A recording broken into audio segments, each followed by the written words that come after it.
people in the house. Stepping out. Hey! We Stepping out all night, y'all. Hands in the air, party right, y'all.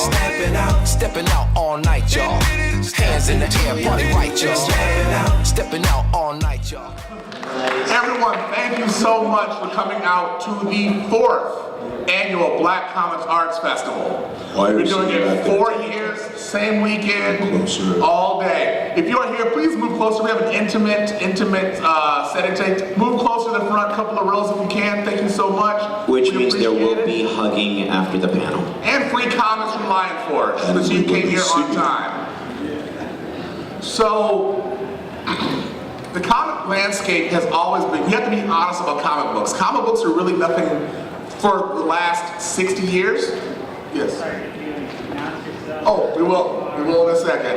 Yeah, comic books of the last 60 years have been really about really white male adolescent power fantasies. That's what they all have been. And so there's been some peaks and valleys kind of to fight back against this narrative. And what I think Lion Forge has done is they actually took the idea of diversity and didn't make it a destination, but made it an is. As just because we are diverse people in a diverse world, there's no reason to actually have it be some type of a grail that we achieve when diversity really is just everyday life. It's just real life. And so at Lion Forge, for these people who are writers, directors of it, there are people who are on the admin side, people on the creative side of Lion Forge. We'll be talking about their process, their world, their creation, also individual projects. I'm Sean Taylor, one of the co-founders of this festival. I lecture at SF State. I co-founded the nerdsofcolor.org website.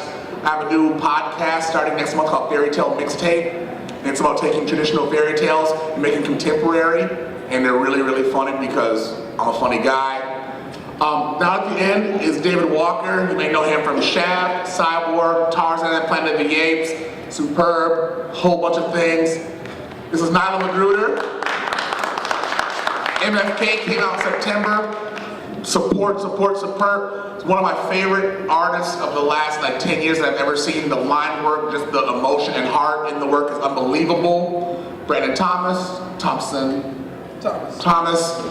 Horizon, if you love sci-fi, if you love kind of weird sci-fi, if you love stories that make you afterwards go, did I like it or was I assaulted? You have to read Horizon. It's one of the most incredible books out. And trust me, I'm not saying this, they don't give me free stuff. I spend dough. Yeah. And my wife right there, she'll probably tell you I probably spend too much dough. So this is Joseph Illich. He was the first black editor of Batman, the DC Comics realm. So that's a big deal. Because really, there's nobody whiter in comics than Batman. And he was able to write for that. Then he's also the lead, I'll say showrunner almost, of Catalyst Prime, which is an imprint of Lion Forge Comics. He's also one of the first cats. How many of you remember Milestone Comics? Milestone alone, right here. So I want to thank you all for coming out. We did this panel yesterday a little bit differently at the library. And so we're going to change it up a little bit and get really more in the meat and potatoes of, if you had to sum up the world of Catalyst Prime, what would that summary be? It's the world outside your window, but with superpowers. It's exactly what it is, right? When you look at a lot of comic book superhero universes, they do not look like this world, right? They appear in fake cities. When they appear in your cities, those cities don't resemble yours. I mean, Daredevil on Netflix, that doesn't look like Hell's Kitchen? Like, what are we talking about here? So basically, that's what Catalyst Prime is. It's our world with superpowers and how we would respond to that change in our lives. And how that doesn't really change the world outside the window, but our behaviors and our capacity to affect the world changes if we get powers like that. Yeah, it's what Joe said. I mean, it was really, I always come back to this when we talk about like diversity in comics or diversity in pop culture. It tends to be a catchphrase which is more synonymous with marketing, when diversity is really something that should be synonymous with how you, or not even synonymous, but should be sort of an adjective as to how you live your life. You live a diverse life in a diverse community in a diverse world. And within Lion Forge, what is considered diversity in other comics is the norm in Lion Forge books. So you open it up and you're seeing people that look like you, or you know, you're seeing communities that look like yours. You know, my book that I co-write takes place in Youngstown, Ohio, which is about as real as America can get, I guess. You know, it's in the heart of the Rust Belt where everything has gone wrong. And I've actually met people from Youngstown and gotten emails from them. They're like, why would you set a story in our town? And I was like, well, I tried to find a town that had a really bad, depressed economy, because that's what so much of America is about. So yeah. I think along that same the reality of the placement of Catalyst Prime, in this current political climate, what utility does superheroics have?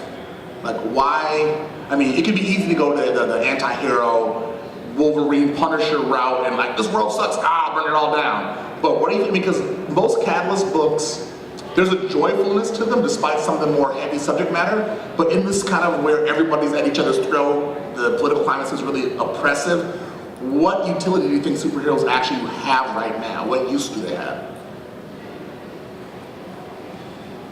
Well, I write Noble, which is the flagship book of the line. It was the first one that came out, so I was actually able to get started a little before everyone else, which was nice and also terrifying.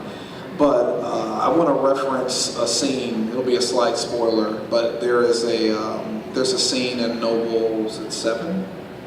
So basically, there's like a hate crime, like a woman is attacked, a Muslim woman is attacked, and her hijab is ripped off, and she is rescued by a couple of other superpowered people, and they are unforgiving in their response to the people that attacked her, and that is very much in keeping with, you know, kind of what is going on in the world today, and how that sort of thing would be impacted by brown people having superpowers. Like, you know, what if brown people could turn around and electrocute the people that are chasing them and calling them names? So we got to see that in action, and that is something that has kind of developed in the book. It wasn't initially there when I started it, but just living in this world and just seeing what is going on now, that's been an element that I've been kind of threading into Noble more and more. Just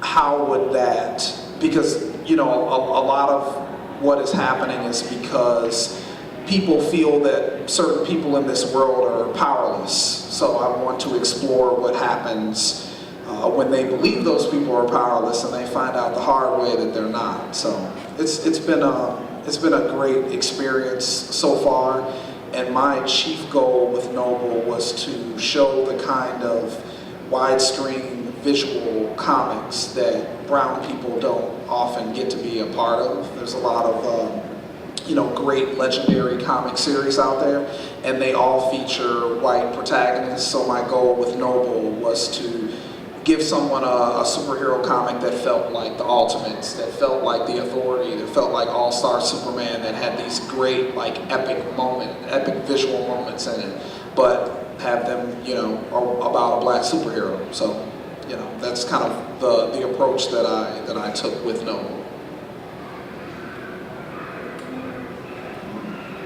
Oh, me? Yeah, Nyla, throw something out there, come on.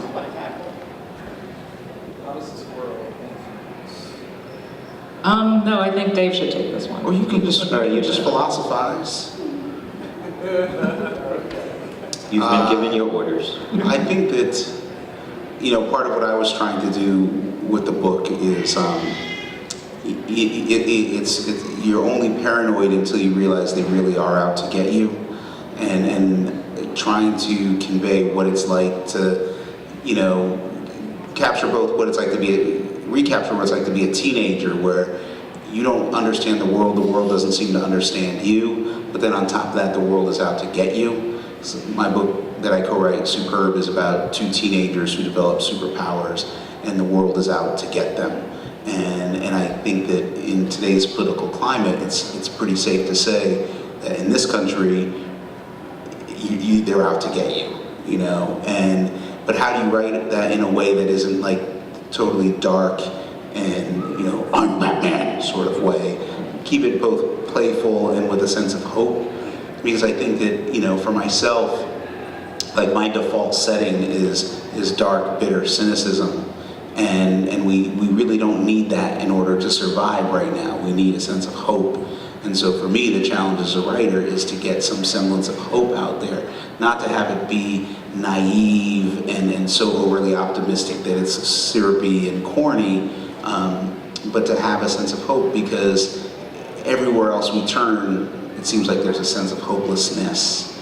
And if we're ever going to reassert our humanity, which is the thing I'm always talking about, well then part of that reassertion is getting hope back. And that's sort of what everything I'm writing, I'm trying to find that sense of hope in it now, because otherwise you just, you can't go on, you know, and it's like all you can do is sit around and listen to Three Dog Night albums over and over again just to keep from, you know, spiraling into depression. You know, speaking of that same thing, so now, you've done how many covers? 3. And in those covers, you actually convey, even though there can be, you know, whatever the subject matter is, there is that sense of almost aspiration in the texture of your art. So was that intentional, byproduct, or what was it about the characters that made you see them more elevated, not in the super heroicness, but elevated in their humanity? Well, for these characters, especially because they're young, you know, they're teenagers, they are characters that we don't traditionally see in superhero comics. You know, a black teenage girl and a boy with Down syndrome. So I wanted to really imbue them with fun. You know, I wanted to show off, like, their energy, you know, their liveliness as kids, but also, you know, bring an element of fun to it, an element of levity. You know, we are so used to seeing these types of characters in pain, really, in media. And so I wanted to, you know, give them that sense of power, not only physically, but in the way they tackle adversity.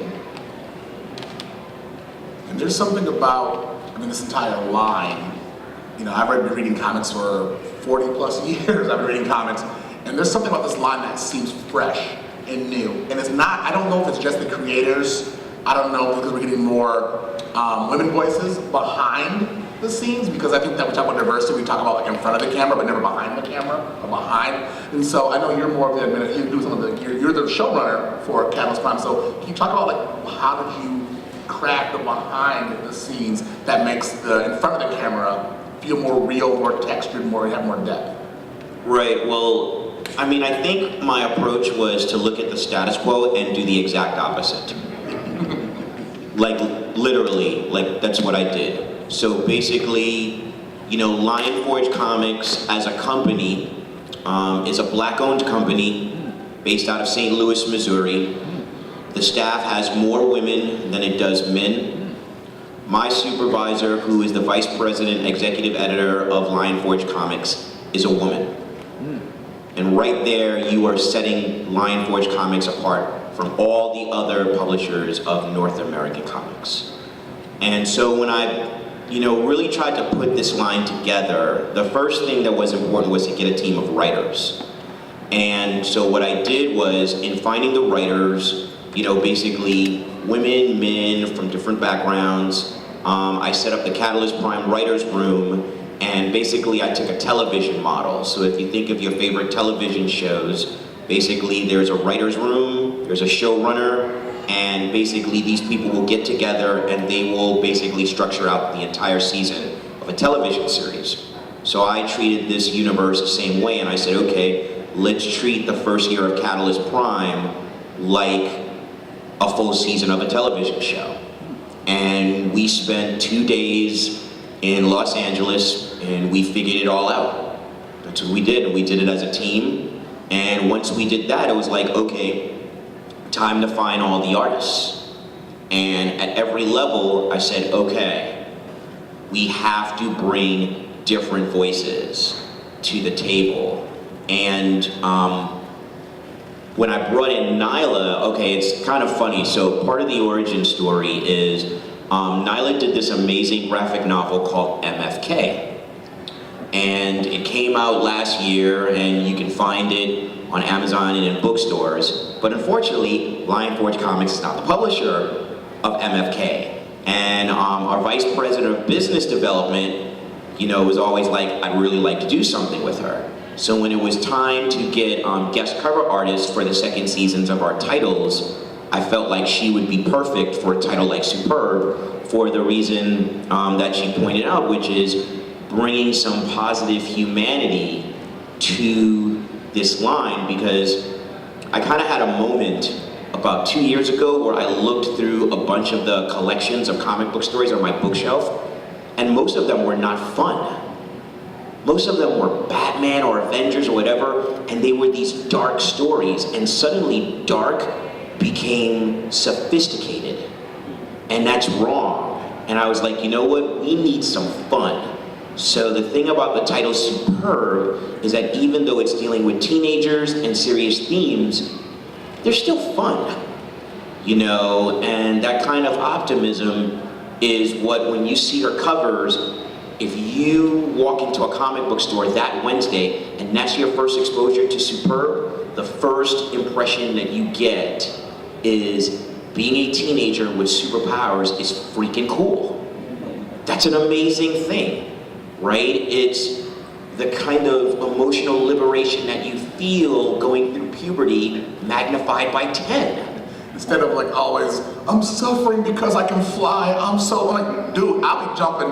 If I can have powers, y'all won't even see me here. I mean, Come on, man. around and swim, man, y'all know. Yeah, it's like, it's not a pedestrian thing. And you read a lot of these comic books and it's like, having superpowers is pedestrian. It's not. It would be amazing to be able to fly. Who wants to have powers? Everybody in here. Seriously, we're taking a poll and find out what powers everyone here wants. My daughter's like, I touch it, it turns to chocolate. Yeah, so basically by doing the opposite of what the system does, we came up with something better. We came up with something that comics books need and the world needs. And they're not just saying that, I would really, seriously. They have a table back there. I urge you, if you want to seriously look at the covers, as he was saying, the covers, and just the feel is different of their work. I mean, you go into a comic shop, it's almost like it's curated to the point of absurdity in a way. But if you look at their books, there's something about, there's liberation looking at those two particular titles. When you say curated, that would indicate that there was some intelligent design behind it. So I have to take issue with that notion of curation. It's more like, I don't even know, there's not a word for it. But there is something different about it. And again, because it's like, I was over there at our table and we have Superb #1 and some kids are coming by and there's a whole bunch of them and they were going, is that a black girl on the cover of your comic? Like that was the most foreign thing in the world, that these young black girls had never seen themselves on the cover of a comic book before, which is to me both heartbreaking and infuriating, but also inspiring that we're doing that, you know. And the fact of the matter is that these so-called curators that you speak of, Mr. Taylor, they don't care about your daughter.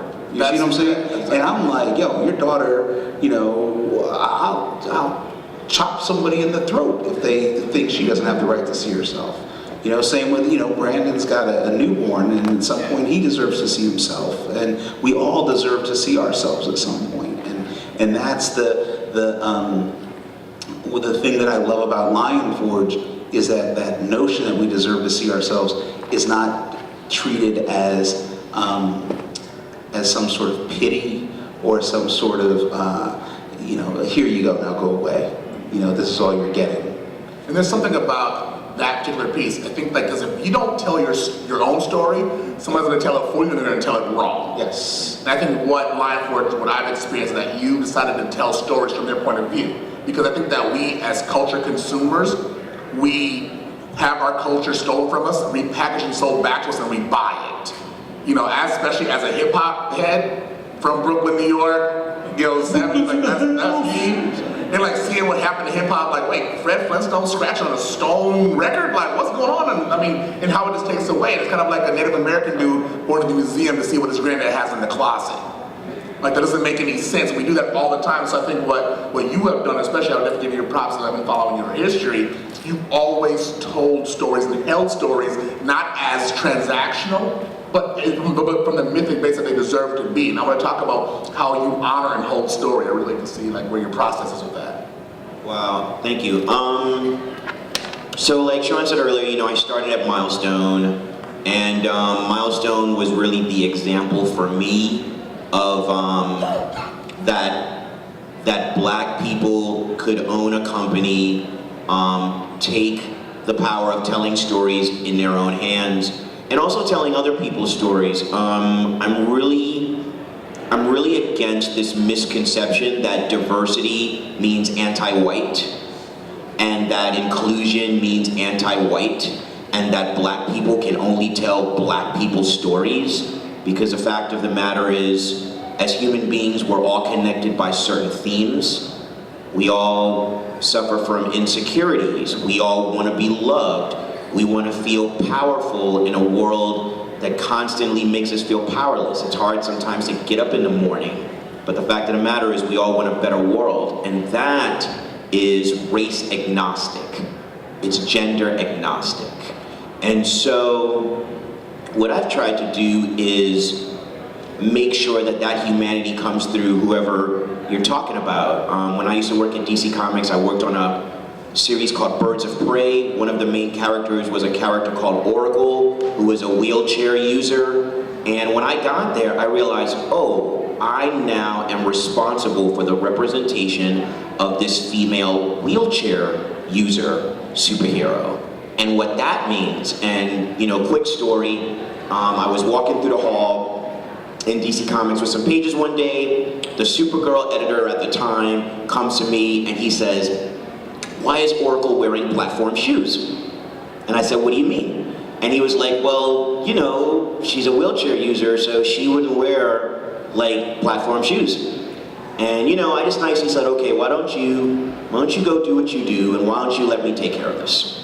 Right? Because number one, if you say that, there's a number of things. Number one, you don't understand women.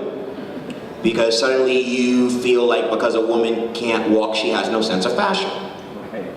You know, right? Number one, right? Number two, then you're immediately treating wheelchair users differently than you would treat a non-wheelchair user, right? And it's like, no, Barbara Gordon is a human being that wants to feel good and wants to dress in the best clothes. And whether she can walk or not is irrelevant, right? So how we protect our imagery and how we communicate universal themes is by remembering that at our core, we're all basically the same. And the problems that we're going through are variations of the same theme. Discrimination goes through many variations. You know, unless you're white, male, heterosexual with all working limbs, you are being discriminated against in some way, shape, or form.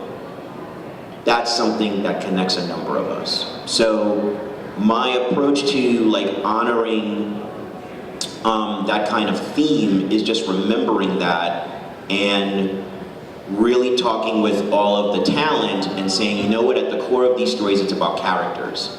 If you believe in the characters, I feel like you're gonna come on the journey with us. And if you don't care about the characters, all of the trappings, the art, the costumes, the superpowers, it just won't matter. So off of Joseph's point, David, you, for Superb, you worked with the National Down Syndrome Foundation.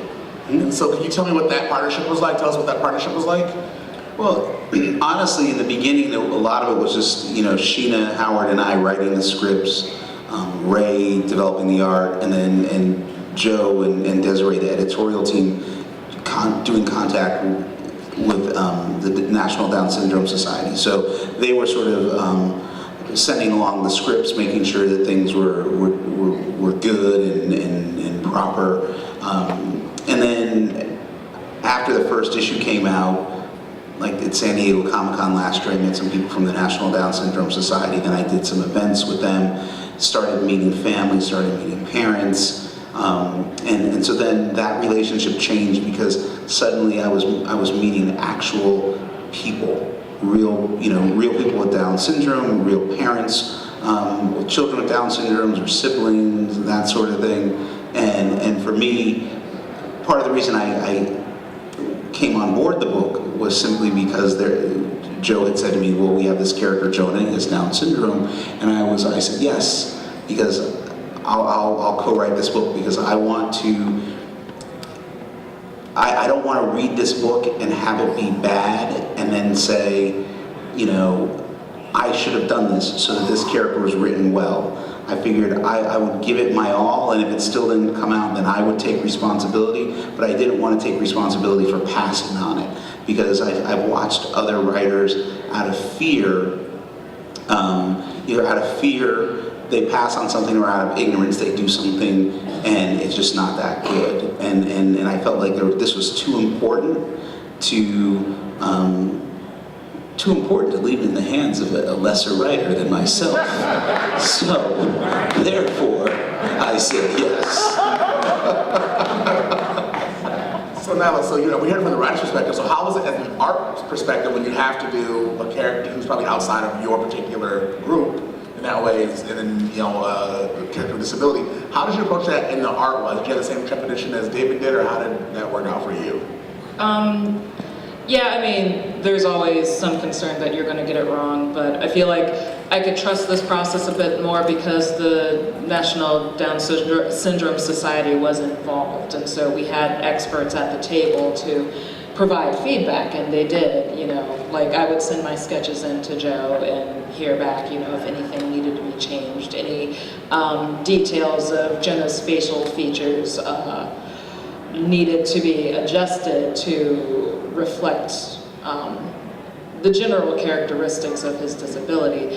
And so it was really helpful to have that level of feedback,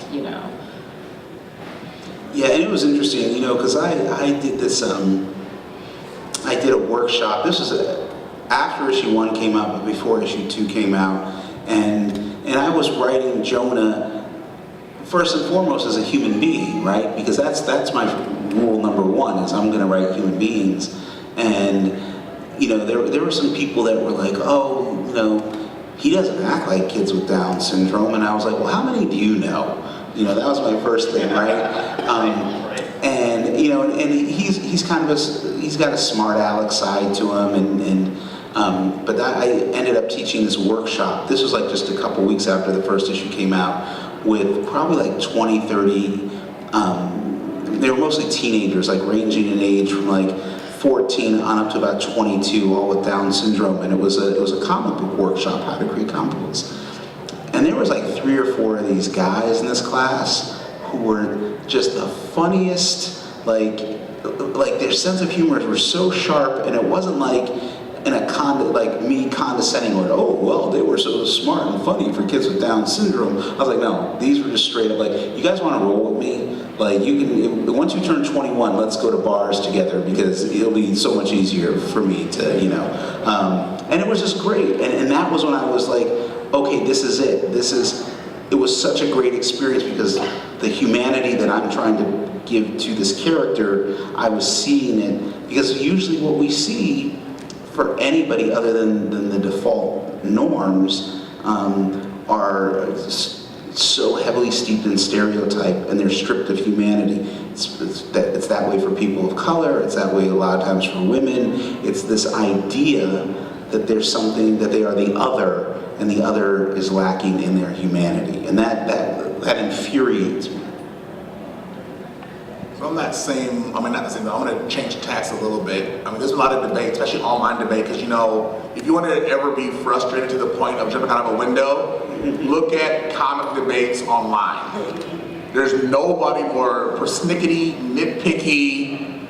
You want to get a sock full of quarters and go after them. It's just really bad. But what about this whole debate about high and low culture when it comes to, you know, European comics are high culture, manga is high culture, but American comics are just like, well, no, that's just kind of still the, you know, that's low culture, that's whatever. I mean, like, how do you turn a pretty significant cultural art form worldwide that's still, even comics itself is really marginalized? Because let's not get it twisted. Comic book movies are not the same as comic books, and comic book movies do not translate into sales for comic books. Right. So they're completely separate things. So when we start talking about like cultural impact, people are talking about, oh, I love comics. No, you don't, you love comic movies. So what do you think about like this whole the debate between high and low culture? For like, you know, international comics are elevated, but our homegrown comics are looked at as something disposable. Wow, that's a good one. Creatively, I don't want to say I ignore those questions, because to me, comics are high culture just because of how I feel about them and my love for the art form and telling stories this way. I never let anyone's kind of perspective on it change how I approach it. I know I tend to be like when we leave shows, you know, I'm kind of like a unicorn. Like when people meet me, people come to my house and they're like, oh my God, what's all this comic stuff here? I'm like, oh, I write comics. And they're like, what? Is that possible? And I know why they're thinking that, you know. If I was a white dude, they would be like, oh, okay, that's cool. But when they hear that it's me, it just sounds... Is it basketball comics? It sounds so They think the impossible. same thing about me when they see all my Billy Joel albums. They're like, did you steal these from somebody? Don't mess with Billy Joel. So, I mean, I just treat comics like they're always high culture to me, whether they're from here or they're from Europe. You know, and that's mostly just how other people consider, you know, people that work on, you know, manga and European comics. They consider them true artists, and we're kind of like, you know, kind of weird, like trash artists, you know. But I've never felt that way. So I always approach it like, you know, what we're doing has potential incredible value if it gets into the hands of the right people, if it gets into the mind of the right reader. So I just ignore it. I don't care what people talk about. Now, we get a reaction. No, I was just kind of surprised that you said that anybody considers manga high culture, because that has not been my experience at all. Well, people over here probably. Yeah, I'm here, yeah. Oh, Elevated you're over talking American about like comics. culturally. Yeah, right. Okay. Yeah, I mean, America does have that problem, Yes. but like especially among kids, you know, there's the idea that comics aren't literature and they're not appropriate reading material for children because, you know, I don't know what adults expect for kids. And they're not teachers. I am, so they are. Thank you. And yeah, like for kids especially, you know, kids who are developing their language skills and who are developing at all different rates, like graphic novels, comics often, you know, provide just fun reading material that they can get into, that's not heavy, it's not intimidating. It's, you know, it's a great resource for children. And it's a great resource in our very diverse culture with so many kids who speak so many languages. Comics serve as a visual medium that is universal. Anyone, if a comic is done well, you know, you can interpret the story without the words. And so it's, you know, comics are such a great way for kids to learn, for kids to, I guess, kids to connect and communicate, you know, across these different, you know, visually, verbally, across these different mediums. So, I don't know. Kids should read comics. Like everyone should read that personally. I mean, if you think about it on a cognitive level, your brain has to take static images and words and actually make meaning and context out of these static images. That's a huge cognitive function that we don't talk about. Reading comics take a sophisticated level of thinking that we don't attribute to it because we trash the art form. But the process to be invested in the art form is a lot. And also when you're producing culture, as all of you produce culture, we are affected by culture and we act through art of the culture that affects us. I know for me, it was Fantastic Four, I want to say it's 254, when this kid set himself on fire to imitate the Human Torch. And I thought, I'm like, whoa, comics just aren't kids. And it blew my mind that we, in this form, you know, 4-color heroes, spandex, giant monsters, but there's a really human story about the dangers of hero worship. And so I think there's been a lot, especially in Superb and some parts of Noble that I've seen, that there's been like these real, not like, you know, and knowing is half the battle, G.I. Joe, like not like really just like so blatant, but there's been like these serious, you know, as you're saying earlier, the real world, but this would be real world lessons that aren't hitting you over the head, but are actually coming naturally through the characters, David. So how do you script, without being so prescriptive, but how do you script real world lessons without it becoming two-dimensional and kind of rote and kind of just like on the nose? Well, I look at 95% of all the comics that are being published out there, and I do the exact opposite of what they're doing.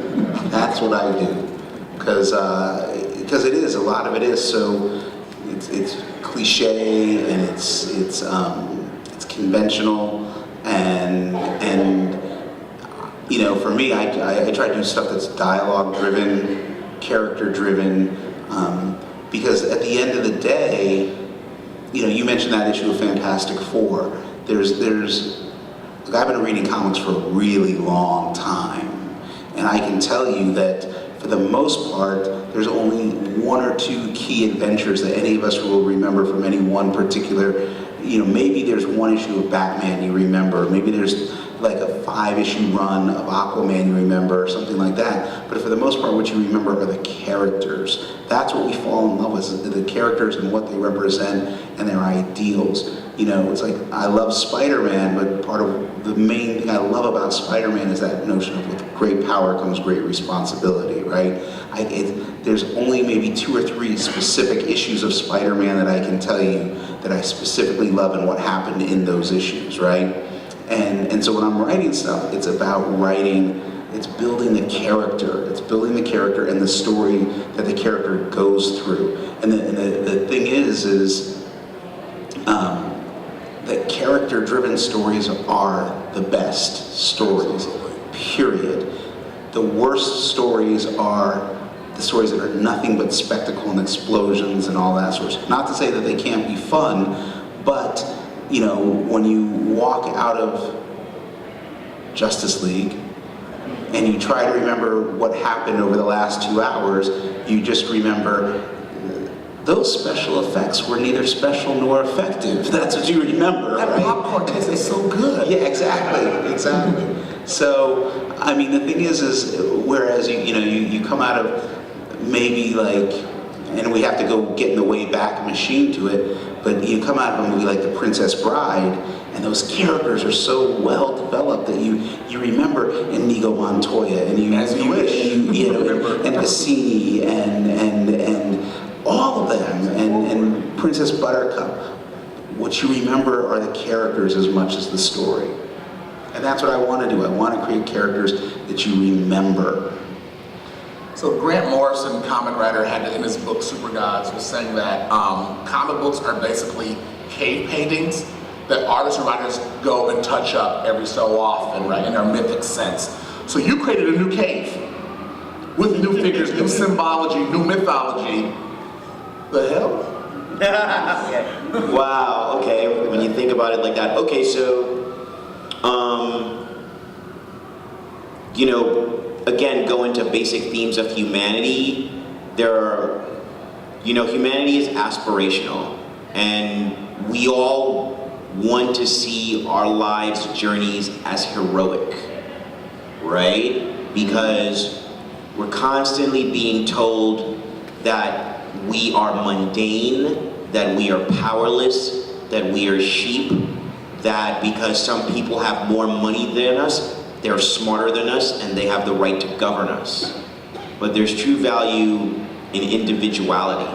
So the maintenance of these themes in mythology, you know, that's at the core of it. But then when you continue past that, you know, we have to look at the times in which we live. So, you know, David and Nyla are talking about Superb. So when I was thinking about Superb, here's one thing that I was thinking about, and here's my problem with about how a lot of teenagers are written in comics.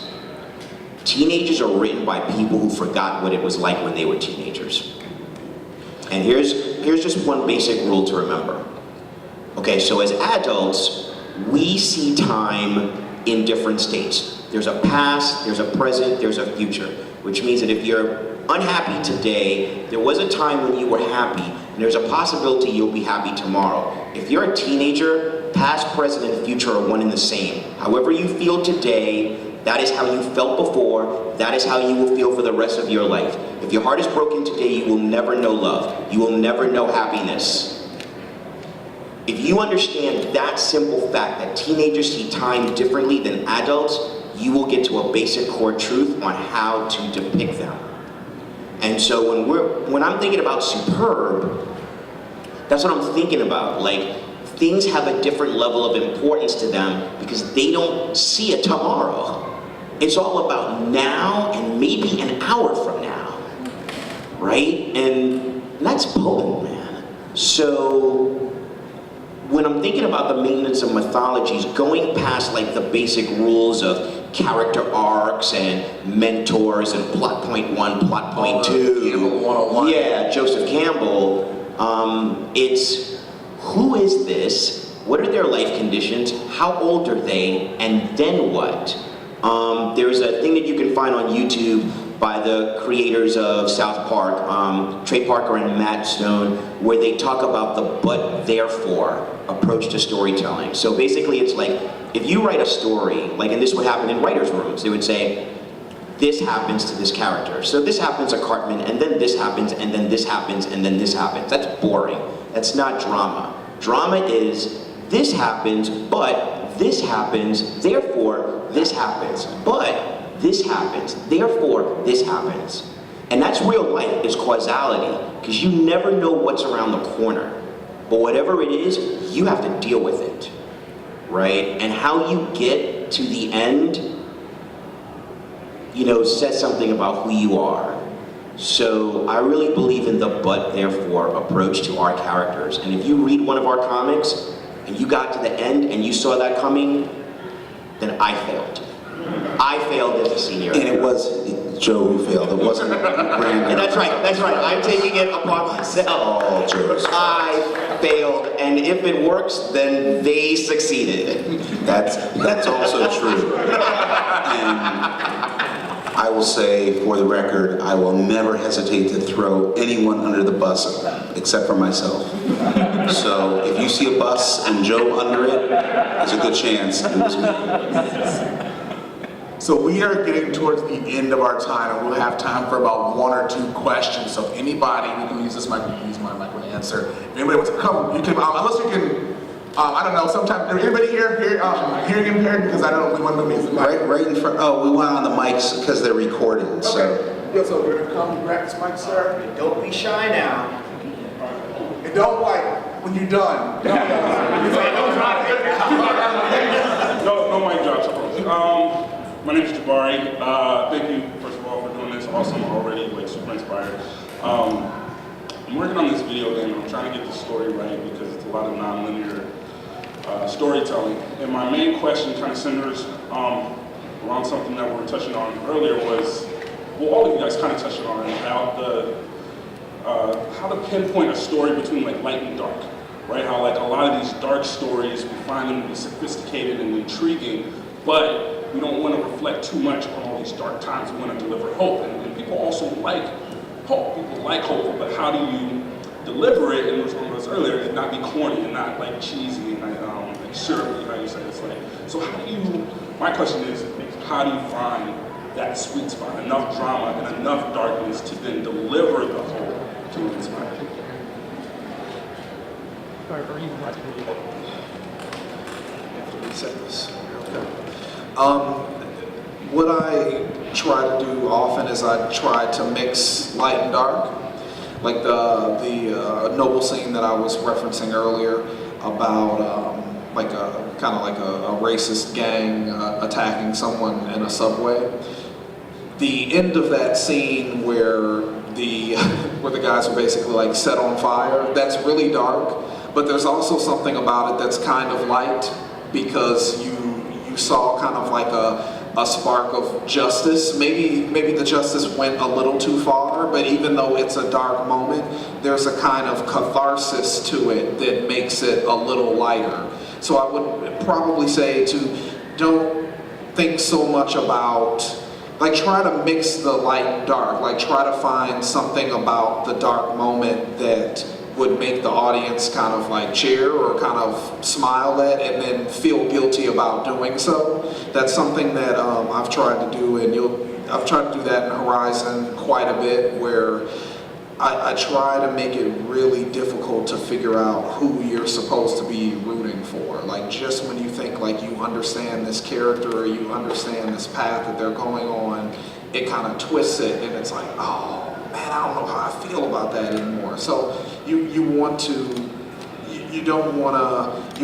have conflict in your story, but I've also found that there's a lot of value in creating conflict in the reader, giving them things, giving them a little of this and a little of that, and kind of leaving them in a spot. It's like, I don't know if I'm supposed to enjoy that, but I do. So that's kind of like the sweet spot that I always try to hit. I'd like to piggyback on that. I really believe that if you can't ask good questions, you can't tell good stories. I think first and foremost, storytelling is an exploration of curiosity. And there's two forms of curiosity. There's curiosity to know how something works, and there's curiosity just to experience. And if you can sit in that latter curiosity and be open to it and figure out what questions to ask, not looking for answers, but if you can develop the questions, you'll be a much better storyteller.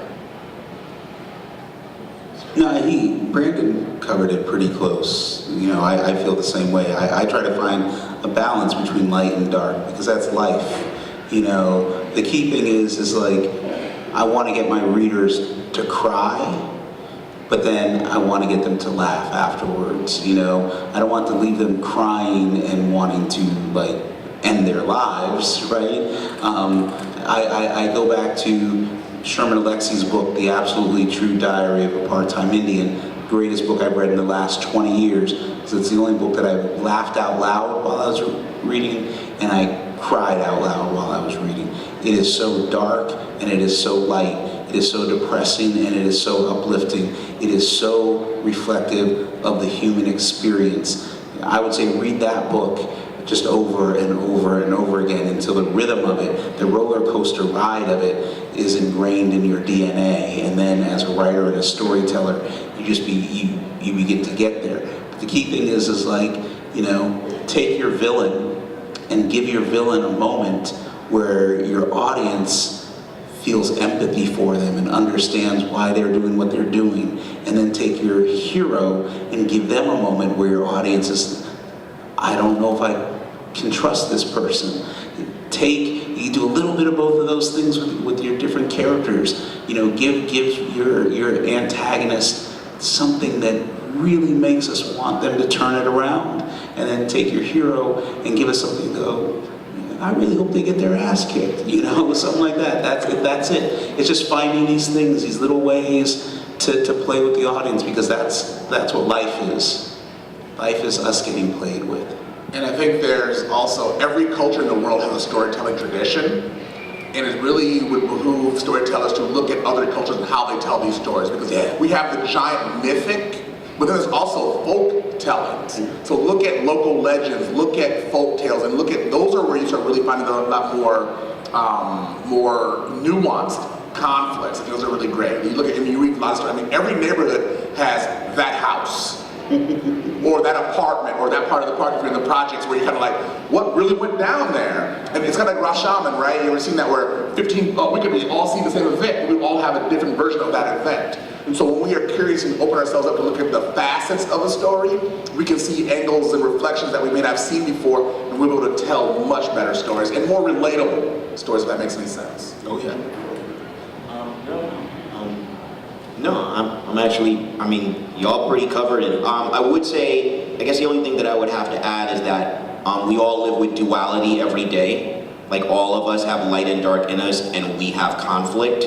So all of your characters should have, like, the same conflict. Like, there is no human being who is totally pure. That's just madness. So, in every hero that you admire, and I don't care if it's Superman, I don't care if it's Mother Teresa, Gandhi, whomever, Martin Luther King Jr., there is a flaw that speaks to humanity, right? And that's the thing to think about when you are crafting characters. I think I was actually wrong. We are actually at time, but before we go, I would like to go to each of you and where can we find your work and what next, what should we be looking out for? David? Well, you can find my work at my table down over there. I have a website that I never update, but it's davidfwalker.com. I'm pretty sure you can figure out how to reach me through there. I'm on Twitter, Instagram, Facebook, all that sort of stuff.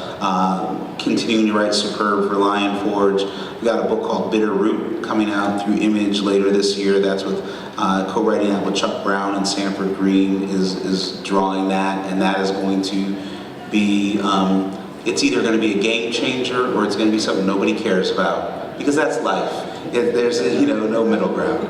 One thing I wanted to point out is that David Walker is probably, literally, I'm not saying this hyperbole, he is probably the leading expert of the blaxploitation film genre. He used to run Badass Mofo magazine. I mean, literally, if you know anything about blaxploitation, he'd be like, you know what, she had plum lipstick on in 1973. Like, people know all of that, so I want to make sure he gets his props for that. He is a scholar, we're giving him his props for that as well. Nyla, where can we find you? What's next? What's going on?